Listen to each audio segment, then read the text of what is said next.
All right, this is the first of two videos on a piecewise defined functions. So in this video, we're going to do a couple of things.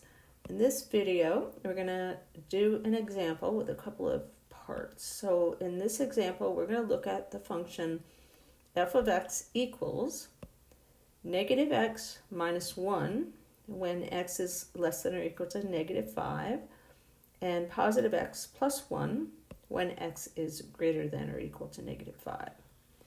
So this is called a piecewise function because technically these are called piecewise defined functions. Usually when we have a function, we define the function using a single equation, right? Like g of x equals x squared minus 7. That's the definition. But with a piecewise defined function, we have to define it with more than one equation, but it's the same function. It's all one function. We just break up the domain and define the function with a different rule or different equation on each piece of the domain. So in this example, we're going to first figure out what is the domain of the function. What's the domain of f? And then we're going to do that in interval notation.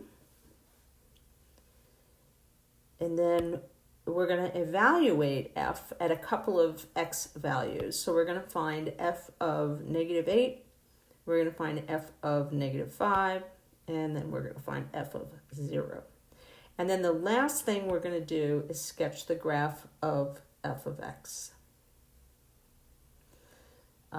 Okay, so let's look for the domain. So when we're looking at a piecewise defined function, we know that we're given multiple rules. We could have, any number of rules. We're looking at a function here that only has 2 rules.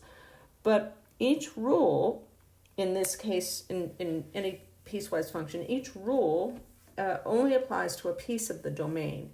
And so I like to think of this definition as being sort of a table with 2 columns. There's the rule column, and then there's the domain column that tells us where that rule applies. And so when we're looking for the domain, I'm going to draw a picture of these 2 pieces so we can visualize the domain. We don't have to do this, but I'm just, for those students who are more visual, let's picture what the domain looks like. So in the definition, the domain is broken up at negative 5. So let's graph the 2 pieces of the domain. So the first piece is all numbers less than negative 5. So that is a strict inequality. It doesn't say less than or equal to. So remember, that means that we're going to draw an open circle around negative 5 and then draw the arrow to the left saying all the numbers over there that don't include the number negative 5. And then for the second piece, it says x is greater than or equal to negative 5. So that one is going to include negative 5. So we're going to put a solid circle, fill it in, and an arrow going to the right. And so now we can visualize the 2 pieces, and they've just kind of been glued together right at negative 5. That doesn't always happen. Sometimes there's a gap in the domain, but here we can see that we've covered every real number. So the domain of f of x is actually all real numbers because the 2 pieces of the domain actually cover everything. There's no gaps. All right, and the way we write all real numbers in interval notation is using negative infinity to infinity with regular old round parentheses, because those mean don't include this number. And negative infinity and infinity aren't even numbers, so we can't include them in an interval. They're just symbols that mean keep going forever in that direction. All right, so we found the domain. Now that's good because now we know that those 3 numbers that we're going to evaluate the function on, they're actually in the domain. Negative 8, negative 5, and 0 are legal. They're legal numbers for this function, so that's a good thing. And also it helps us sketch the graph if we know in advance what the domain is. All right, so let's start evaluating at these 3 numbers. So the first one is f of negative 8. So we want to plug negative 8 into the function f. But f is defined in two pieces. There's two rules. How do we know which rule to use? Well, we have to look and see at the domain column and figure out which piece of the domain negative 8 lives in. And so looking at the domain column in our definition of f of x, we see negative 8 is in the first piece. It's definitely less than negative 5. So that means we're going to use the first rule for plugging in negative 8. We're not going to plug it into both rules. Only the first rule applies to negative 8. So plugging negative 8 in, we get negative 8 minus 1. So that's positive 8 minus 1, which is 7. So f of negative 8 is positive 7. So let's do the same thing for negative 5. So looking at the domain, pieces of the domain in the definition, we see negative 5 isn't in the first piece because that's just all numbers less than negative 5. So negative 5 is in the second piece. It's greater than or equal to negative 5. So that means we're going to plug negative 5 into the second rule for f. So we're going to plug it into x plus 1. So f of negative 5 is negative 5 plus 1, which is negative 4. So then the last one is f of 0. Do the same thing. We look at the definition, look at the domain pieces, and we go, okay, which piece does 0 live in? 0 lives in the second piece of the domain, x greater than or equal to negative 5. So we have to plug it into the second rule, x plus 1. We're not going to plug it into both rules. We're only going to plug it into the rule that applies to 0. So plugging 0 into x plus 1, we get 0 plus 1, which is just 1. All right, so now we've evaluated at 3 different points, and we've actually found 3 points on the graph. So we found the point negative 8, 7, and the point negative 5, 4, negative 5, negative 4, and then the point 0, 1. But be careful, you can't just plot these 3 points and then just connect the dots, because it's a piecewise defined function. There are going to be some wacky things going on. We might have some gaps when we sketch the graph. We can't just connect dots. We can connect dots on the 2 pieces separately, but we can't connect the 2 pieces of the graph. So the graph is going to be in 2 pieces. So let's start by just sketching our axes.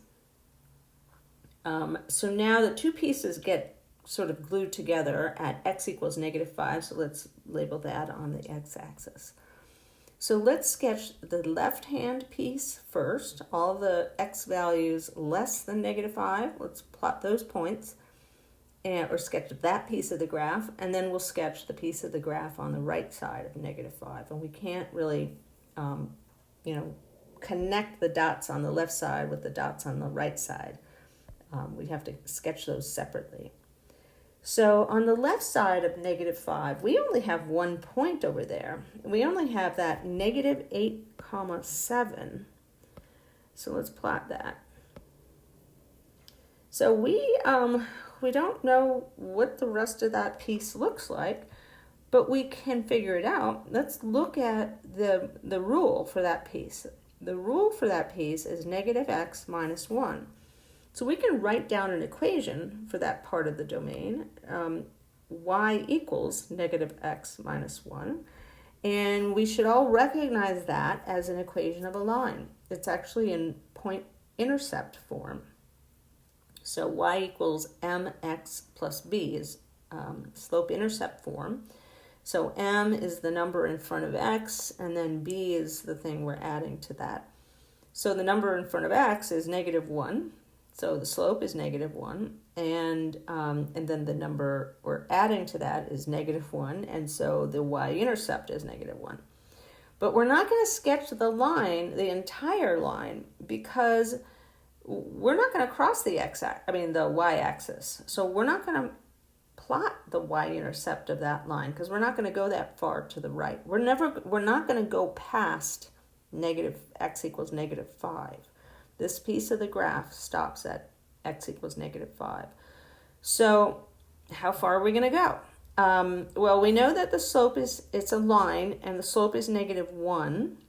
So we're going to go down as we go from left to right. Now, how far down are we going to go? So it's going to look something like that. How do we figure out where we're going to stop? So what we can do is look at the rule, and the rule was negative x minus 1. And we know we're not going to plug in negative 5. Negative 5, the rule doesn't apply to negative 5. But that's going to tell us, if we plug in negative 5, that's going to tell us where to stop, how far we're going to go, and where we're going to stop. So plugging negative 5 into that just tells us where to stop. So let's plug negative 5 in. So negative 5 minus 1 is positive 5 minus 1, which is positive 4. So that tells us that the y-coordinate at the stopping point is positive 4. But we're not going to include that point because that's not in that piece of the domain. So we'll put an open circle there. So that open circle says, come this far and don't go any farther, and don't include me. I'm not part of your graph. Okay, so that's the left half of the graph of f of x. So now we can sketch the right half. So the right half uses the rule x plus 1, and we actually have 2 points on the right half. We have negative 5 comma negative 4, and we have 0 comma 1. So I can plot those 2 points. And I also know that x plus 1, we can think of that as an equation, y equals x plus 1. And that's another line. It has slope positive 1 and y-intercept positive 1, which we've already plotted that point. And so it looks like that. And so this is the graph of f of x. It's got 2 pieces, and there's a big gap where they don't actually touch at negative 5. And it's really important that x equals negative 5 only has one y-coordinate to make it legal, to make it a function. We can't have a solid dot at that point, negative 5, 4, and at the point negative 5, negative 4. There can only be a solid dot at one of them, and the other one has to be an open circle. All right, so that's sort of an introduction to piecewise functions. And the second video is going to be about modeling with piecewise functions.